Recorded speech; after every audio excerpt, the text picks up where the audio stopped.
Well, speaking of them Razorbacks, are they going to whoop Texas? Shane, mighty Texas. Steve Sarkisian's letting everybody and his mother know, I ain't leaving. I'll be here. NFL be damned. And the Longhorns, Shane, they better win this one. Otherwise, they might run his ass off. Texas favored by 8.5 points over the Razorbacks. Over-unders 58.5 total points. This is a 3:30 Eastern, 2:30 Central, nationally televised on ABC. Who do you got in this SEC showdown? You know, it's a real shame that this was not the first game Bobby P had, right? I feel like if that would have happened, they would have beat Texas.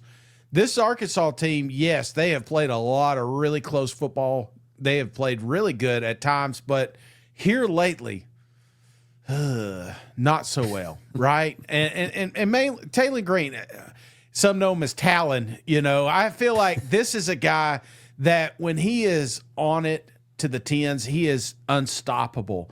But here lately, he's just made mistake after mistake, kind of falling apart a little bit. So this is this is one I'd love to see Arkansas get, but I just don't think they're going to, because Texas, even though they're coming off the loss, probably going to be a little butthurt, a little upset. You know, there's going to be a little hangover. It's primed for an upset. I just don't see it happening, because one thing that I have seen is this defense makes quarterbacks make mistakes, and then they capitalize from it, right? And running, Texas, you can't run. By God, you're going to be able to run this week, Mike. You know, that's the one nice thing about playing Arkansas, is that your offensive woes kind of go away for a weekend. So, Mike, I feel like this is a close game for a little while, but I feel like there'll be some mistakes made on that offense mainly. And it's almost like if Arkansas, or if they can't score on every drive, they will lose, and that's just not going to happen. So give me Texas. This is a rivalry. Give me Texas 35, Arkansas 24. Am I crazy for thinking Arkansas could win this game? No. I've been thinking it all week.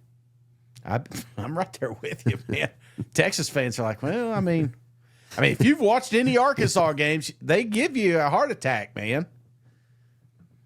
But having said that, I mean, it has to have made it back right to that locker room in Austin. Mm-hmm.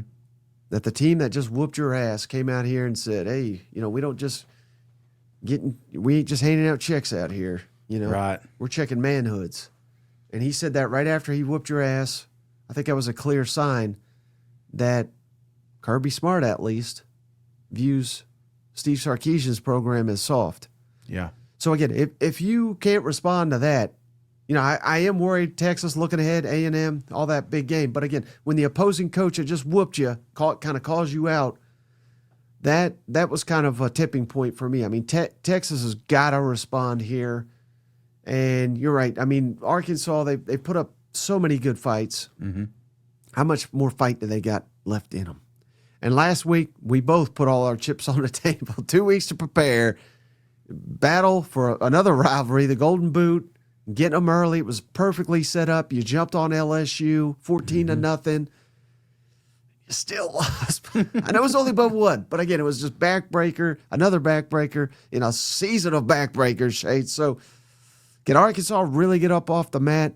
Here's the crazy part, Shane. I don't think Arkansas even got to play that well, and they could still win this game. Mm-hmm. There is a massive divide when it comes to overall talent, but Arkansas has kind of been playing over their weight, so to speak, and Texas has been playing under their weight. Mm-hmm. But I give me Texas. I think they're going to get it done, because this would be humiliating. You can't be out here in Sarkisian, hey, I'm going to be here. I love it here, you know, blah, blah, blah, and then come out here and lay a damn egg. You just can't do it. And when your entire organization gets called out, I think they respond in a big, big way. So give me Texas 30, Arkansas 27. A 3-point win. That's a response from Texas right there. You know what? Oh, Mike, seriously, name a better 2-8 team out there. I can't name one. It's them Arkansas Razorbacks. And one thing that I will point out about this game, you mentioned A&M. I feel like there's got to be a little bit of that in the locker room, right? We're out. We're on the outside looking in right now. But if we destroy Arkansas, if we destroy A&M, now A&M confident. I'm just saying in the locker room here, if they have that mentality, they feel like they still may have a shot to sneak in the playoffs, obviously, if there's a little chaos in front of them. So I still feel like Texas has something to play for. They're not quite completely out, but right. I do worry a little bit, if they, we're at that point. And if they get down 2 scores like they did with LSU, I don't think Arkansas loses that game. And I think it was Texas Boy in the comments, Shane, he says, come on, Arkansas's trash, move on. Dude, A&M is maybe the best team in the country. Yeah. 3-point game. Tennessee, again, are they the best team in the country? No, but they could go 9-3. 3-point game. Yeah. Ole Miss, they're going to the playoff. That was a 6-point game that you fumbled right there at the end. Memphis, I think their playoff hopes are still alive. You had that one. You drop a damn ball at the 5. Right. Mississippi State 3-point game last week, 1-point game. I mean, this is not a garbage team. I'm not saying they're a good team, but yeah, they're not that far off. You know what? No, and they can score. That's the only thing that a lot of these teams that have got there because of their defense, that's all good and well, but you play a team that can actually put points on you, then all of a sudden your offense is asked to do something. So Arch is going to have to do something this Saturday. Mm-hmm. All right, getting into the games that actually matter, Steven, the conference matches. How about Arkansas traveling to Texas? Man, it's great to have this game back on an annual rotation. Here in the Southeastern Conference, we can renew this rivalry. Arkansas looking for this first conference win. Texas looking for any kind of momentum heading into the big A&M game. The Longhorns favored at home by 10.5 points. The over-under is 56.5 total. 3:30 Eastern, 2:30 Central. Nationally televised. What? On ABC. Thoughts on this one, Steven? Mike, I don't know if you saw this, but Petrino kind of had some interesting comments this week about as the losses and the season kind of finish here, it's tough to keep everybody motivated. And I thought that was interesting coming into Saturday's game, because also when you look at the spread, I think it was like 10 and it's dropped in favor of Arkansas. So I think just interesting kind of to see where these teams are that with nothing to play for. But also think that there's still a lot for Arkansas to play for. I mean, this is a rivalry game. Also, a lot of these, I'm sure, Texas players on the Arkansas roster playing at Texas. This is a huge opportunity for this team. I think if you're Texas, and I should say for Arkansas, I think they've been so close. Now you go to Texas. Like if you want to get one SEC win, like winning at Texas is pretty nice if you're Arkansas. So I do think there's some motivation there. I think on the Texas side of things, like number one, you get Texas A&M coming up. So good performance here, stack a good week as you go into the game against the Aggies, and also the playoff situation. I think they're out of it at this point, but you get some chaos at 9-3, you can maybe have a shot. It's a long shot, but still, that's kind of the stakes for Texas is they need a good performance after last week. I think the matchup, Mike, it's pretty simple. It's like, can Arkansas get some stops defensively? And if you're Texas, your offense. I mean, this is a group that has underachieved this year. We know the questions on the offensive line, lack of a rushing attack. If that struggles on Saturday, that is a major, major concern going into next week's game. We talked about the prize picks. It really feels like an Arch Manning kind of game. We know Arkansas gives up a lot of yards, a lot of points, big plays. It's an opportunity for Texas to work out some of those things in the passing game. I do think if you're Arkansas, you kind of have to look at this as Texas on the stat sheet is struggling, but if you can hold them to field goals and you can and not allow touchdowns, you got a shot here with Taylen Green on the other side. So anything of that kind of crazy, Mike? No, not at all. And I really wanted to ask you, maybe not even necessarily for this game, but I do think it applies this week, but particularly next week. level of concern that we saw Coach Pete, his defense, they were just all out of sorts against Georgia. Now, Mike Bobo, for all the criticism he got, those people should be worshiping that man, for years and years, trying to run his ass out of there because he's dialing up. And maybe it's just more Bobo is on a heater here, but it just seemed like every critical play in that game obviously we need to credit the players because the players are out there making the plays, and I've always said, and I still believe the players matter more than the coaches, but Georgia just seemed to scheme up so many confused Longhorns, particularly in the secondary, that I have to imagine, I'm sure they're working on it, but I have to imagine Bobby Petrino, Colin Klein, they're both looking at that tape saying, oh, we can do some of the similar things. How big of a concern is that going into this matchup that Bobby Petrino will be able to do some similar things to the Texas defense?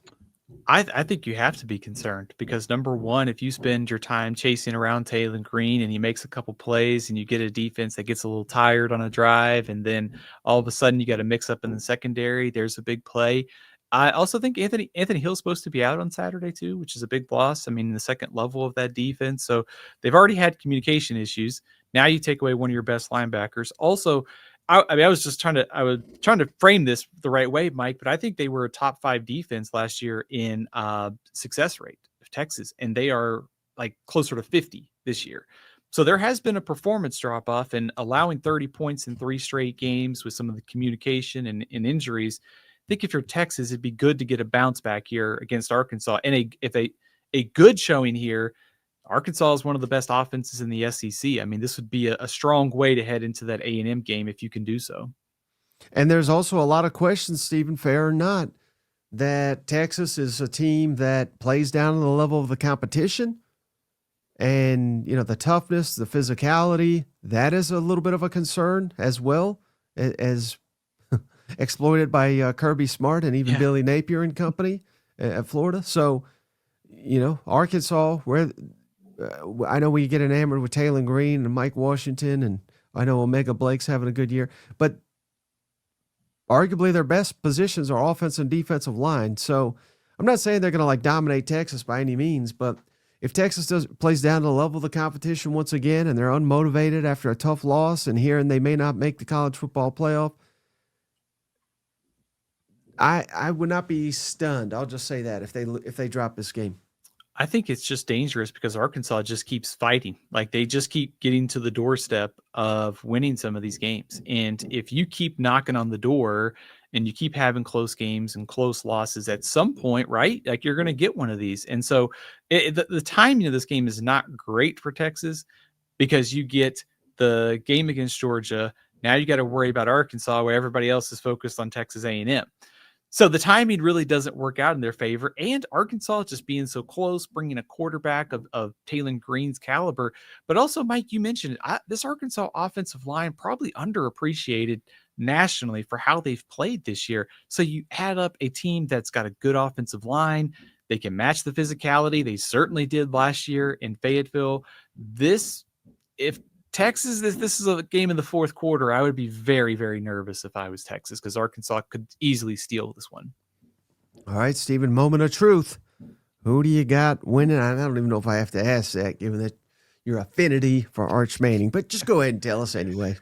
Mike, I think one stat that kind of worried me, Arkansas is -10 in turnover margin, Texas is +8. And I think the turnovers here, if Arkansas has that kind of performance where they're turning the ball over, that's obviously the upset hope's going to get pretty slim. But I think Arkansas is going to play well. I just think Texas, too much offense, and I think better defense. They get enough stops here. So I like Texas 34, Arkansas 24, a slight cover by the Longhorns. I think just not thinking too much about Texas A&M yet, and they get the job done on Saturday. Okay. Like I said, I knew that was coming. Just like I do, the legend JP was going to give 5 memberships. Stephen, thank you, JP, for all you do for the show. He gifted Georgia Kudzu Mud Butt Beardo. That's a real name, Mud Butt Beardo. Welcome. Kyle Duplass, Brandon Thompson, and Shane Lucky. all of y'all, welcome to The family. Yeah, courtesy of the legend JP. And shout out Mudbud. One for every touchdown that Gunnar Stockton's going to throw on Saturday.